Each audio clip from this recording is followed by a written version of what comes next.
भगवान राम ने कहा कि रावण के पास 3 ताकतें हैं। एक तो सती सुलोचना, ये रावण के पास लंका में, बोलो है कि नहीं, ये ताकत है कि नहीं। भगवान किसी को पता ही नहीं था, कोई सोच ही नहीं रहा था, विचार ही नहीं कर रहा था इस पर। सती सुलोचना लंका में बैठी बैठी तप कर रही है, और किसके लिए कर रही है? लंका को विजयश्री दिलाने के लिए। दूसरी बात, उसका पति मेघनाद इतना बड़ा सैनिक है कि वो इंद्रजीत है और ब्रह्मास्त्र है उसके पास। बोलो है ब्रह्मास्त्र की नहीं? ब्रह्मास्त्र है और इंद्रजीत है। इसका मतलब यह है कि इंद्र का वज्र भी कुछ नहीं कर सकता है उसकी ताकत के आगे। ऐसा रावण को सैनिक मिला है, और रावण को ऐसी सती मिली है सुलोचना जैसी। और तीसरी ताकत है, रावण को विभीषण जैसा संत मिला है जो लंका में भजन कर रहा है। जब तक वो भजन करता रहेगा लंका का कुछ नहीं बिगड़ेगा। बोलो भाई सत्यता है कि नहीं? ये 3 ताकतें बहुत बड़ी ताकतें। विचार करो, ये रामायण के प्रसंग केवल ढोल मजीरा और फलाना ये गाने बजाने के लिए थोड़ी हैं। ये इनको समझना चाहिए ठीक से, इन पर चिंतन मिलना चाहिए, और चिंतन की आवश्यकता भी है। आपके पास ज्ञान है, लेकिन सुषुप्ति अवस्था में है, उसको मैं जागृत कर रहा हूं। ज्ञान तो सबके पास है, लेकिन सुषुप्ति अवस्था में उसको मैं जागृत कर रहा हूं। इसलिए आवश्यकता है आज आप मानस पर चिंतन सुनिए, ग्रंथों का चिंतन सुनिए, संत विद्वान मनीषियों की वाणी को ध्यान से सुनिए। बहुत ध्यान से सुनने की जरूरत है। ये रामचरितमानस पुस्तक नहीं है, ये आपकी हर प्रकार की समस्या के समाधान के लिए मस्तक है, सबसे बड़ा मस्तक है, केवल पुस्तक नहीं है। ये कृति के रूप में आपको ग्रंथ दिखाई दे रहा है, लेकिन ये स्वयं परमात्मा की आकृति है, लेकिन कृति के रूप में प्रकट हुआ है ईश्वर की आकृति, श्री राम की आकृति है, लेकिन कृति के रूप में। तो 3 महाशक्तियां रावण ने बता दी। जो चिंतन चल रहा था कि विपक्ष जो है मजबूत है, मैं उसके खजाने में, उसके शस्त्रागार में कितने शस्त्र हैं इस पर राम जी ने कहा मैं विचार नहीं कर रहा हूं। मैं हथियारों से नहीं डरता हूं, ना हथियार मेरा कुछ बिगाड़ सकते हैं, लेकिन मैं सबसे बड़ी ताकत मानता हूं किसकी? सती की। और सती सुलोचना है, और उसी की ताकत कवच बन करके मेघनाथ की रक्षा करे। मेघनाथ की रक्षा, बोलो भाई किसकी ताकत? सुलोचना की ताकत, सतीत्व की ताकत। जब भी मेघनाथ के ऊपर, उसके पति के ऊपर वार होगा तो कवच बन करके उसकी रक्षा करेगी। अच्छा बोलो भाई, जलंधर की रक्षा किसने की थी? वृंदा ने, वृंदा के सतीत्व ने की थी। बोलो की थी कि नहीं? और यहां तक कंडीशन हो गई कि तहीं बलता है ना जितेऊ पुरारी। भगवान शंकर को भी पलायनवादी बनना पड़ा। बोलो कितनी बड़ी ताकत है सती में। भगवान शिव की ताकत पर विचार करो। महाकाल है, महाकाल में कितनी बड़ी ताकत है कि काल भी कांपता है जिसके सामने, वो महाकाल है। लेकिन महाकाल को भी कांपना पड़ा सती की ताकत के सामने, कांपना पड़ा। तई बलता है न जेतेऊ पुरारी, पलायनवादी बनना पड़ा, भागना पड़ा। मैं सती की महिमा सुना रहा हूं, सुनिए जरा कितनी बड़ी महिमा है सती की। वृंदा महान पतिव्रता है, सतीत्व है उसमें, लेकिन जब भी कोई बात आती है जलंधर के ऊपर आक्रमण होता है तो वो सतीत्व को आगे खड़ा कर देती है और उसकी रक्षा हो जाती है। एक कल्प, एक सती की कथा सुना रहा हूं, सुलोचना की कथा सुनाऊंगा। ये सती का महत्व बता, क्योंकि ये चिंतन कहां चल रहा है, जल्दी बोलो। युद्ध लड़ने के पहले ये चिंतन पंपापुर में चल रहा है। ऐसा नहीं है कि मैं विषयांतर हो गया हूं कहीं का कहीं, ना ना ना, मैं अपने प्रसंग पर ही हूं, लेकिन उदाहरण दे रहा हूं क्योंकि सती की बात आई तो उन सतियों में एक महान सती कौन है, वृंदा, इसलिए मैं सुना रहा हूं। एक कल्प, एक कल्प की कथा है, कल्प है।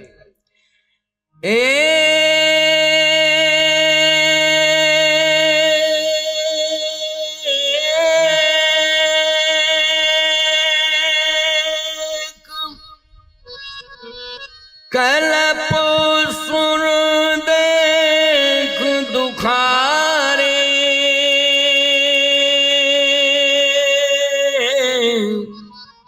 समर जलंधर सन सब हारे। क्योंकि सती नहीं परम सती, असुराधिप नारी, तहीं बल ताहिन जिते पुरारी। परम सती है वो, परम में पूर्णता है। सती के ऊपर परम लग गया, इसका मतलब कोई कमी नहीं है, वो पूर्ण है। अब बताइए भैया, जब कमी नहीं है, पूर्ण हो गई, तो फिर जलंधर मरा कि नहीं मरा? आखिर क्यों मरा, इस पर विचार करना है। क्योंकि वो पूर्ण है, उसके सतीत्व में कोई कमी नहीं है। इसलिए गोस्वामी जी ने लिखा परम सती असुराधिप नारी, परम सती है वृंदा जी। भगवान शंकर रण छोड़ के भाग गए। देवता अब और दुखी हो गए कि अब क्या करें, महादेव ही जब पलायनवादी हो गए, अब क्या किया जाए, अब तो बड़ी समस्या आ गई, अब क्या हो, अब क्या हो। तो एक बात आपको बतावें, रावण आवत सुनु शकुहा, देवन तकेऊ मेरु गिर खोहा। जब ये कंडीशन हुई तो सभी देवताओं ने भगवान शंकर से प्रार्थना की। तब शंकर जी ने कहा मिलके प्रार्थना करो भगवान से कि वो आवे और समस्या का समाधान करें। अब उन्हीं के हाथ में है समाधान, कोई नहीं कर सकता है। हरि व्यापक सर्वत्र समाना, प्रेम ते प्रगट होए में जाना। जय जय सुर नायक, जन सुखदायक, प्रणद पाल भगवंता। सबने प्रार्थना की। ऐसे ही आज इस जलंधर के प्रसंग में उसके आतंक के कारण सभी प्रार्थना कर रहे हैं भगवान शंकर के सहित। भगवान विष्णु ने कहा कि चिंता मत करो, नारायण ने कहा घबराओ नहीं, कहे प्रभु अब आप ही आओ तभी काम बनेगा। अब तो सब बिगड़ गया मामला, कोई भी युद्ध करने के लिए तैयार नहीं है जलंधर से। भगवान ने कहा इतनी बड़ी ताकत आ कहां से गई उस अपराधी के पास? कहे ताकत उसकी नहीं है, उसकी पत्नी की ताकत काम कर रही है। किसकी ताकत? पत्नी की ताकत काम कर रही है। आजकल हम बताएं आपको, लोग कह देते हैं, ज्यादातर चर्चा होती, क्यों? अरे बोले वो व्यक्ति तो गांव में बहुत बड़ा पावर वाला है। अरे बोले उसका पावर नहीं, उसकी पत्नी के पास पावर है, उसके पावर से ही काम करता है, पत्नी की बात मानता है, पत्नी का पावर काम करता है। मैं एक बात कहना चाहता हूं, वृंदा ने जलंधर पर दबाव नहीं बनाया था, फिर काहे की वो पतिव्रता? जो पति के ऊपर दबाव बनावे वो पतिव्रता नहीं है, याद रखना। पति के ऊपर कभी दबाव नहीं बनाना चाहिए, बल्कि पति के जीवन में जो दोष हों, बुराइयां हों, उनको पातिव्रत धर्म के बल पर दूर करना चाहिए। ये करना चाहिए पतिव्रता को। यही भूल हो गई वृंदा से महाराज, यही भूल हुई कि वो अपने पति के प्राण रक्षा में लगी रही, लेकिन पति के अंदर जो बुराइयां थीं उन बुराइयों पर उसने विचार नहीं किया। ये सबसे कमजोर पॉइंट आ गया है, समझ लो इस बात को। बस यहीं तो वो हार गई है। उसका जो प्रमोशन हो गया था परम शब्द का, वो हट गया, डिमोशन हो गया। थोड़ी सी भूल के कारण डिमोशन हो गया। याद रखना, ये भूल कभी नहीं करना चाहिए, कभी नहीं करना चाहिए। मैं एक बात कहता हूं, चाहे अधिकारी हो चाहे नेता हो, बड़े से बड़ा नेतृत्व देने वाला नेता हो, उसे कभी भी अपने परिवार के सदस्यों को गलत प्रोत्साहन नहीं देना चाहिए। यदि गलत कदम उठा रहा है, चाहे बेटा हो और चाहे परिवार रिश्तेदारों का कोई भी व्यक्ति हो, अगर गलत कदम उठा रहा है तो सबसे पहले उसकी गलती को समझे और उसके जीवन में जो गलतियां हैं उनको दूर करे। फिर देखो कितना सफल नेतृत्व रहता है, चाहे परिवार का नेतृत्व कर रहे हो चाहे समाज का, देश का। लेकिन यही तो समस्या है कि अपनी संतान की गलतियों को प्रभावशाली व्यक्ति छिपा रहा है, छिपा रहा है, और उसके अवगुणों को छिपा करके एकाध कोई विशेषता है उसका बखान कर रहा है, वर्णन कर रहा है, और उसे गलत प्रोत्साहन मिल रहा है।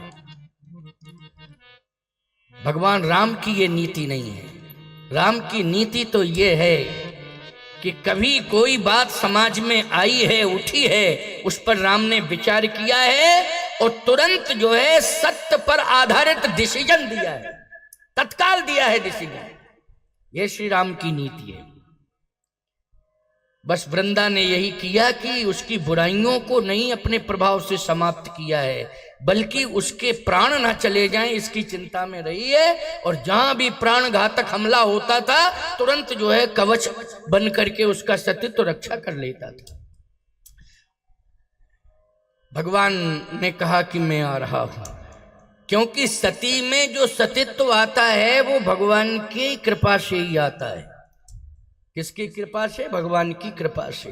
क्योंकि चरित्र की प्रधानता रहती है, सतीत्व में प्रधानता किसकी रहती है? कैरेक्टर की, चरित्र की। और याद रखना, जिसके जीवन में चरित्र है परमात्मा उसी के साथ है, उसी के साथ है। आज भगवान को आना पड़ा। छल कर टारे उता सुब्रत। भगवान ने जो शक्ति दी थी उसको वापस ले लिया, क्योंकि दुरुपयोग हो रहा है। क्या हो रहा है? दुरुपयोग हो रहा है। छल कर टारे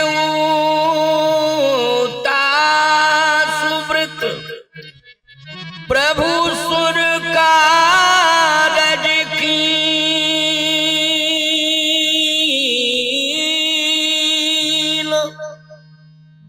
भगवान ने छल किया और व्रत भंग कर दिया।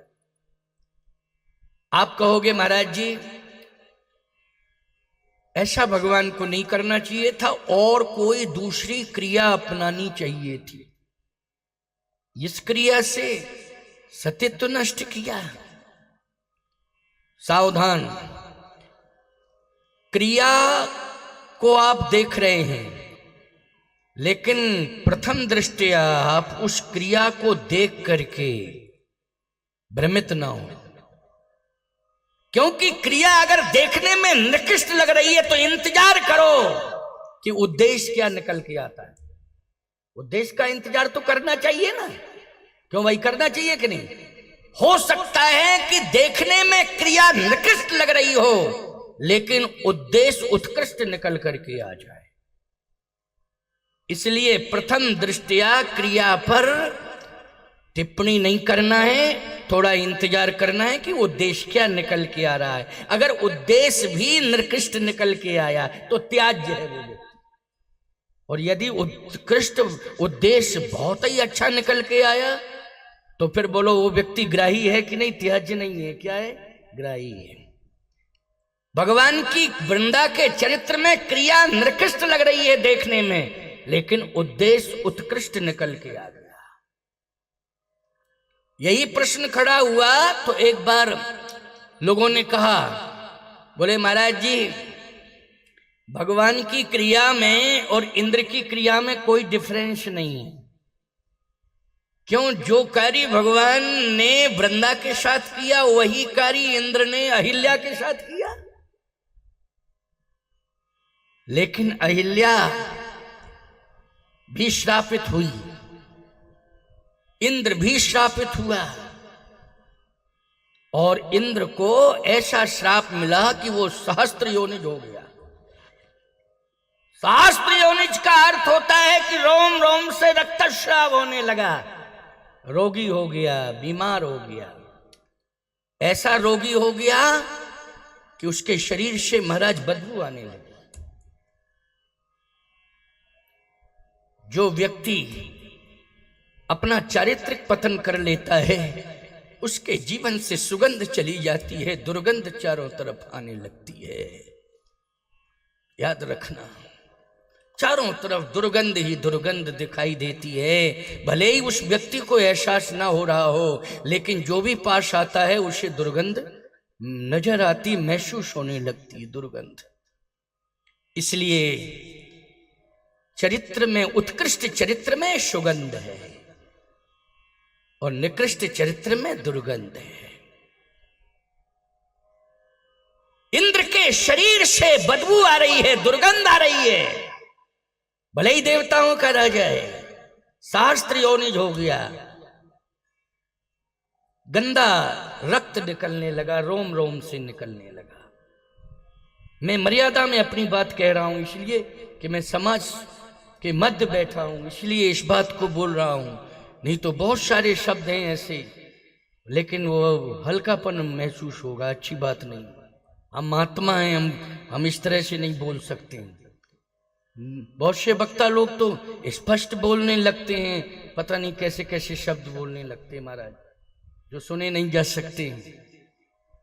लेकिन इतना ही कहना पर्याप्त है, सावधानी से सुनना, कि चरित्र उत्कृष्ट हो, निकृष्टता न आने पावे। लेकिन इंद्र का चरित्र आज कलंकित हो गया, क्योंकि अहिल्या के साथ छल कर दिया। दूसरी बात यह है कि वृंदा में और अहिल्या में अंतर है। वृंदा ने तत्काल भगवान का विरोध किया और अहिल्या मौन हो गई। ये अंतर आ गया यहां। इसलिए मैं एक बात कहना चाहता हूं, सुनो। अहिल्या मौन हुई, लेकिन मौन का अर्थ है मौनम स्वीकृति लक्षणम। मौन स्वीकार का लक्षण माना जाता है। परिणाम क्या निकला? परिणाम ये निकला कि पत्थर बन करके पड़ी रही, श्राप उसे मिला। लेकिन उसने अपने पति के श्राप को स्वीकार कर लिया, यही है प्रायश्चित। और जब प्रायश्चित कर लिया तो परमात्मा आ गया कृपा करने के लिए कि भूल को कम से कम स्वीकार तो किया। नहीं, आजकल तो गलती भी करते हैं लोग और कहते हैं तुम मेरा क्या बिगाड़ लोगे, और तुम में जितनी ताकत हो तुम अपनी ताकत लगा लो, हम अपनी ताकत लगा लें। तो ताकत तो अहिल्या में भी थी, ऐसी बात नहीं, ब्रह्मा की बेटी है। अगर गौतम ऋषि ने श्राप दिया था तो बदले में वो भी श्राप दे सकती थी, क्रोध में आ जाती। ऐसी बात नहीं कि उसके पास पावर नहीं है, लेकिन मर्यादा मेंटेन हो गई कि गलती मुझसे हुई है, इसलिए मैं स्वीकार कर रही हूं। तो याद रखना, तत्काल विरोध नहीं किया, लेकिन बाद में भूल को स्वीकार किया तो पति मिला। और वृंदा ने तत्काल समझ गई तो विरोध किया है भगवान का। तो याद रखना, पति नहीं जगत पति ही मिल गया वृंदा को। तुलसी बन करके बोलो शालिग्राम के साथ विवाह हुआ, मिला जगत पति कि नहीं मिला? बोलो भाई, ये डिफरेंस है, ये अंतर है। इसलिए क्रिया और उद्देश्य, क्रिया और उद्देश्य दोनों पर विचार करना है। इंद्र की क्रिया भी निकृष्ट है और इंद्र का उद्देश्य भी निकृष्ट है, लेकिन हमारे नारायण की क्रिया भले ही देखने में निकृष्ट प्रतीत हो रही हो, लेकिन उद्देश्य उत्कृष्ट है। और इस बात को वृंदा ने स्वयं स्वीकार किया है। वृंदा ने, मैं एक बात कहता हूं, सब कुछ हो गया है, जनकपुर में जाकर के इंद्र ने भगवान का दर्शन सहस्त्र नेत्रों से किया, वो रोग मुक्त हो गया रोग मुक्त भगवान के दर्शन करके, लेकिन अभी भी कहीं ना कहीं इंद्र को हम हृदय से स्वीकार नहीं करते। और यदि करते होते तो तुलसीदास जी ये चौपाई लिखते ही नहीं। क्या लिखा है तुलसीदास जी ने? ऊंच निवास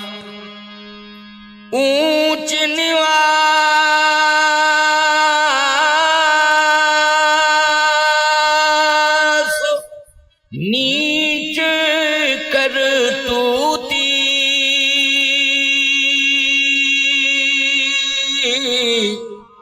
देख न सके पराई विभूति।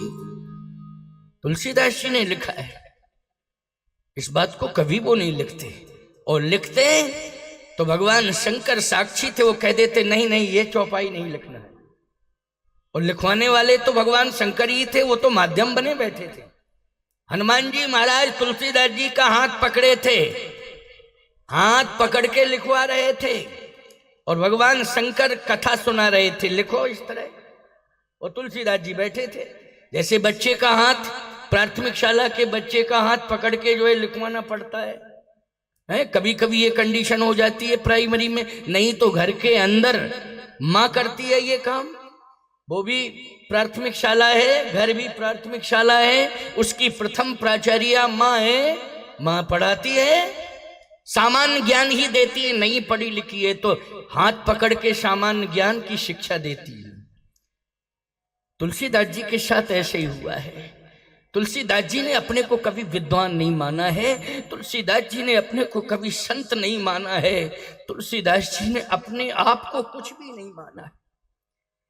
ऐसा दैन्य संत तो कम ही देखने को मिलता है प्यारे। वाल्मीकि जी महाराज को जितनी जनप्रियता नहीं मिली जितनी तुलसीदास जी को मिली। भले ही वाल्मीकि तुलसी भये, वाल्मीकि जी महाराज ही तुलसीदास बने, कोई और नहीं, लेकिन जनप्रियता बोलो जितनी महर्षि वाल्मीकि जी महाराज को नहीं मिली है जितनी तुलसीदास जी महाराज को मिली है। वाल्मीकि जी को कितना बड़ा सौभाग्य मिला, श्री जानकी जी बेटी बन करके रही उनके आश्रम। लवकुश जैसे महान पुत्र उनके संरक्षण में रहे, पढ़े, उनका आशीर्वाद प्राप्त किया है। साधारण संत नहीं है महर्षि वाल्मीकि जी महाराज, भगवान को मार्गदर्शन दे रहे हैं। चित्रकूट गिरि करहु निवासु, तह तुम्हार सब भांत सुपाशु। लेकिन प्यारे इतनी जनप्रियता नहीं मिली है जितनी तुलसीदास जी महाराज को मिली है। क्यों? समर्पण की पराकाष्ठा। इसलिए इतनी बड़ी कृपा की है कि भगवान शंकर सामने बैठे हैं, हनुमान जी महाराज हाथ पकड़े हुए हैं, कलम तुलसी के हाथ में है, शिव जी बोल रहे हैं, हनुमान जी हाथ पकड़ के जो है लिखवा रहे हैं। कितना बड़ा सौभाग्य है, ये बहुत बड़ा सौभाग्य है। इसलिए मैं कहना चाहता हूं, समस्त देवी देवताओं की कृपा अगर प्राप्त करनी है तो सरल बन जाओ, सरल बनो। आजकल सरल बनना ही तो कठिन हो गया है, सरल नहीं, लोग बहुत कठिन हो गए। सरल, मैं कहता हूं कि तुम सरल बन जाओ। सरल बनने से तुलसीदास जी महाराज को राम लखन सीता सहित हृदय बसाओ सुरभु, ये सरल बनने से ही हुआ है। और सरल तुम बन जाओ तो तीनों तुम्हें मिल जाएंगे, राम लखन सीता। सा से सीता, रा से राम, ला से लखन। क्यों भाई, तीनों मिल जाएंगे कि नहीं? सा से सीता, रा से राम, ला से लखन। लेकिन क्या बतावें, तुम सरल नहीं बन रहे हो, इसलिए कहते हो महाराज भगवान होता तो मिलता। भगवान तो है, लेकिन मिल इसलिए नहीं रहा है कि तुम सरल नहीं हो। जिस दिन सरल हो जाओ उस दिन निश्चित है भगवान मिल जाएंगे। मैं एक बात आपसे कह रहा हूं, सुनिए। लोग कहते हैं ना सरल हो जाएंगे तो लोग मुझे रहने नहीं देंगे, सरल हो जाएंगे तो लोग उपेक्षित कर देंगे मुझे। तुलसीदास जी महाराज सरल हैं। शासन अकबर का था। शासन किसका था बोलो उस जमाने में? अकबर का था। दिल्लीश्वरोवा जगदीश्वरोवा, अपने को ईश्वर घोषित करने लगा था। जो दिल्ली का शासक है वही ईश्वर है, कोई ईश्वर नहीं है। लेकिन याद रखना, तुलसीदास जी के पास सरलता है और अकबर के पास शस्त्र है। लेकिन अकबर मिट गया, तुलसी का अस्तित्व आज भी बरकरार है प्यारे। अकबर का कोई अस्तित्व नहीं। इसलिए प्रभाव, शस्त्र, धन, ये सब कोई अस्तित्व में नहीं लाते हैं, सरलता ही अस्तित्व में लाती है आपको। इसलिए सरल बन जाओ। तुलसी के पास उस समय धन भी नहीं था। राजापुर में तो जन्म हुआ उनका, हमारे चित्रकूट के पास में। याद रखना, कुछ भी नहीं था उनके पास। लेकिन अकबर ये तुलसी का कहीं समाधि स्थल नहीं बना है कि लोग फूल चढ़ाने चले जाएं। लेकिन धन्य है तुलसी, रामचरितमानस ग्रंथ ऐसा है कि सारी दुनिया पुष्प चढ़ा रही है तुलसी के ग्रंथ पर। बोलो इससे बड़ी उपलब्धि और क्या हो सकती है? कहीं समाधि बता दो, राजापुर में नहीं है, काशी में नहीं है, अयोध्या में नहीं है, कहीं तुलसीदास जी की समाधि नहीं है। कबीरदास जी का तो एक प्रमाण मिल गया कि जन्म जन्म से ही काशी और मरण गए मगहर की पार्टी। मगहर में उनका कुछ प्रमाण मिला है, भले ही पुष्प ही मिले हों वहां, लेकिन मिला है प्रमाण। लेकिन तुलसी के बारे में चिंतन करिए कि कहीं समाधि हो। लेकिन तुलसी का स्वरूप बोलो हर व्यास पीठ पर है। बोलो पुष्प चढ़ रहे हैं, चढ़ रहे हैं।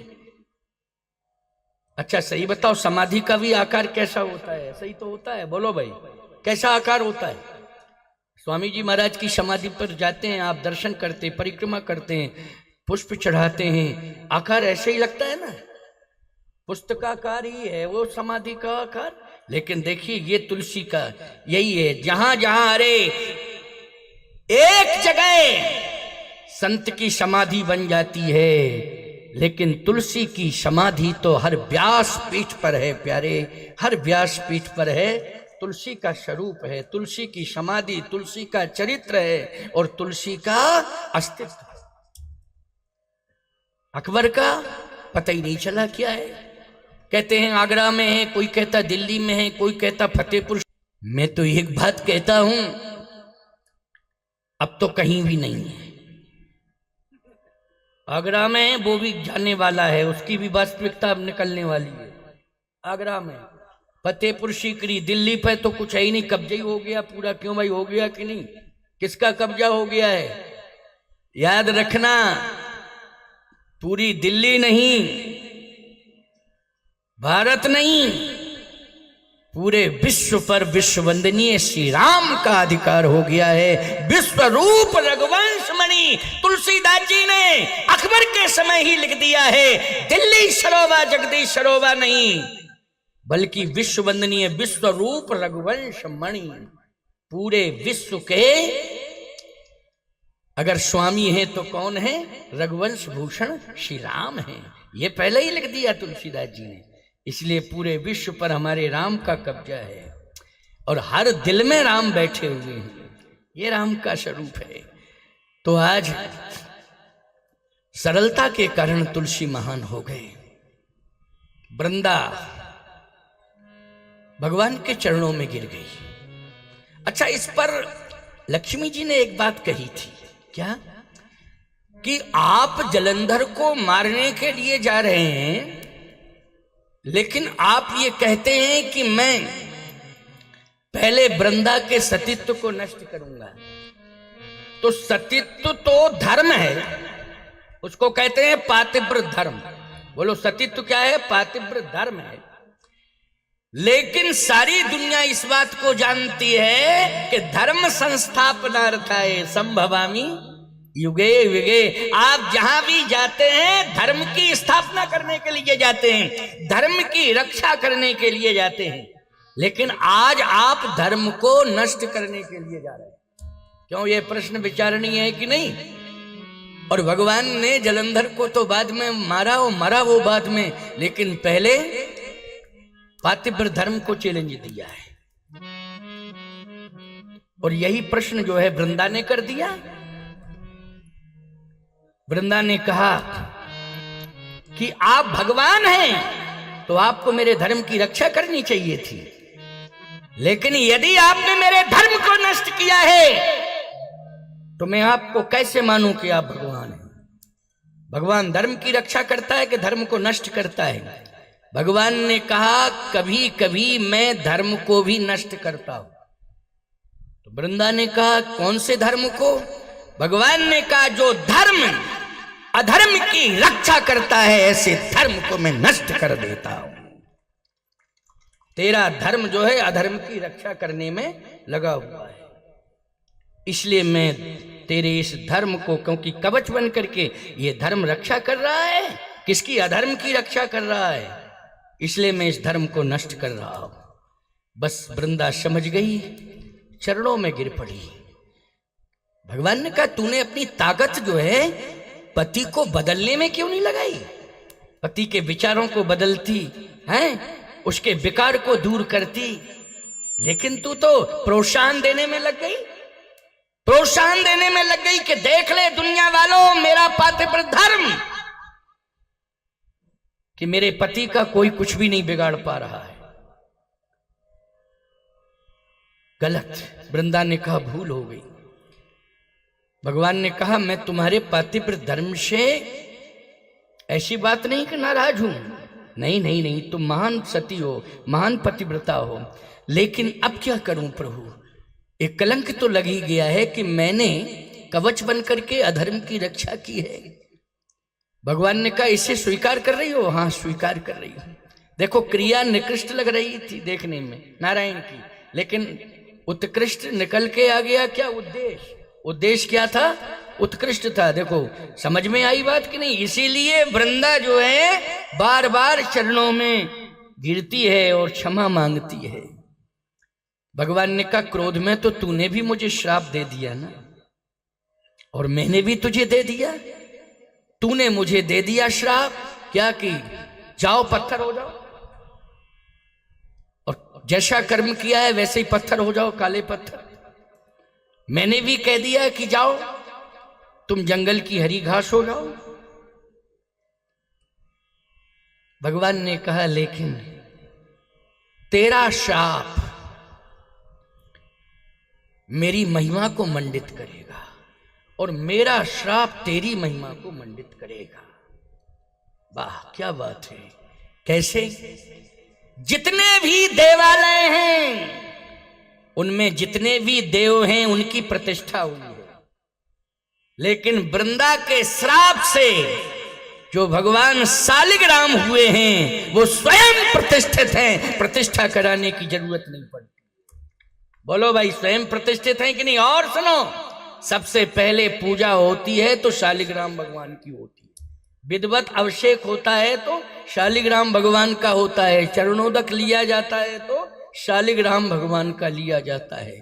और हर संप्रदाय, मैं कहता हूं शैव संप्रदाय में भी देखिए महाराज, शंकराचार्य परंपरा में तुलसी और शालिग्राम की पूजा का विधान है। महाराज स्वयं बैठे साक्षी इसके।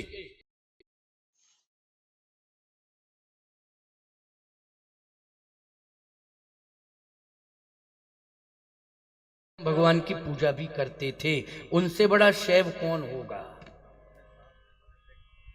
अपने साथ लेके देखिए, महाराज कह रहे हैं अपने साथ लेके चलते थे। सोचो जरा, ये स्वयं प्रतिष्ठित हैं। बोलो हैं प्रतिष्ठित कि नहीं? इतनी बड़ी प्रतिष्ठा, जहां प्रतिष्ठा मंत्रों के द्वारा नहीं स्वयं प्रतिष्ठित हैं और सर्वमान्य हैं। पूजा होती सबसे पहले, बोलो किसकी बदौलत होती है? जल्दी बोलो। वृंदा की बदौलत। और एक बात आपको बतावें, तुम त्रिभुवन की संपत्ति भगवान के सामने रख दो, 56 प्रकार के व्यंजन रख दो, लेकिन अगर तुलसी दल नहीं डालोगे तो भगवान स्वीकार नहीं करेंगे। वही वृंदा भगवान के श्राप के कारण क्या बनी? तुलसी बनी। और याद रखना, शालिग्राम का वरण यदि किया है तो तुलसी ने किया है, और किसी ने नहीं कर पाया है। इसलिए बिना तुलसी और बिना शालिग्राम के कोई पूजा नहीं हो सकती।